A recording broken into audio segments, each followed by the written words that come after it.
The Milwaukee Bucks are NBA champions, their first title in 50 years.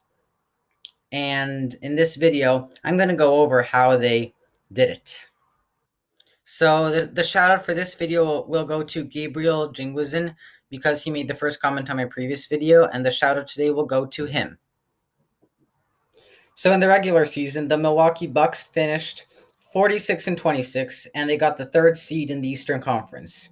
Now, the playoffs was not all sunshine and flowers because they faced elimination a few times. And the second round series was definitely the hardest to beat. And in the next clip, I'm going to talk about how it all went down. So in the first round, the Milwaukee Bucks got their revenge on the Miami Heat for beating them the previous year 4-1, but this year the Milwaukee Bucks beat the Miami Heat in a 4-game sweep. Game 1 went to overtime with Chris Middleton hitting the game-winning jumper, and games 2, 3, and 4 were blowout wins for Milwaukee, so that was an easy sweep for the Bucks in the final 3 games of the series. And next up, we have the conference semifinals against the Brooklyn Nets, and this is where it all comes down to. So the Bucks were down 2-0 and 3-2 in the series, and they still ended up winning because there were 2 games where they easily could have lost that would have changed the entire outcome of the playoffs and not just the series.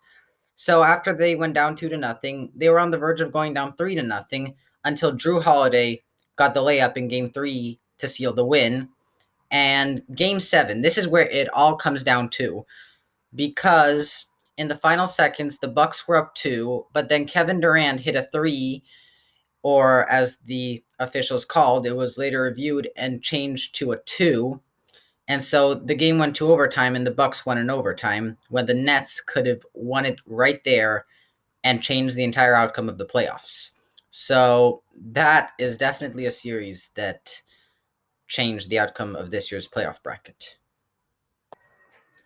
And now, on to the Eastern Conference Finals against the Atlanta Hawks. So in Game 4 of this series, things could have gotten very wrong because Giannis Antetokounmpo got injured, and some Bucks fans thought their championship hopes were over, but luckily he returned to play in the finals, and it all went well.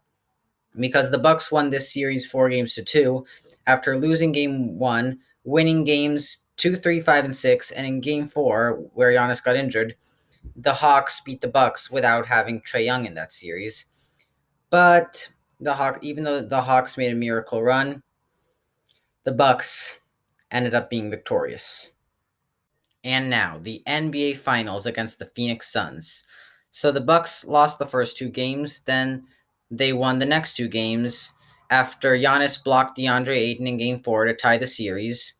And then in Game 5, Drew Holiday got the clutch steal on Devin Booker, and Giannis Antetokounmpo threw it down to seal the win there. And then in Game 6, the Milwaukee Bucks held off the Phoenix Suns to become NBA champions for the first time in 50 long years. So my thoughts on this are, I'm happy that Giannis Antetokounmpo finally won a ring, because now all the Antetokounmpo brothers have at least one championship on their resume. And I'm kind of sad for Chris Paul because I wanted him to win his first ring. And on the other hand, for the Bucks, Giannis Antetokounmpo won Finals MVP, and not to count out Chris Middleton for his incredible performance during these finals. And in Game 6, Giannis Antetokounmpo scored 50 points, which ended this year's NBA season. And all I can say is I'm excited for next season. Maybe the Warriors, my favorite team, will win the championship. Anyways, subscribe.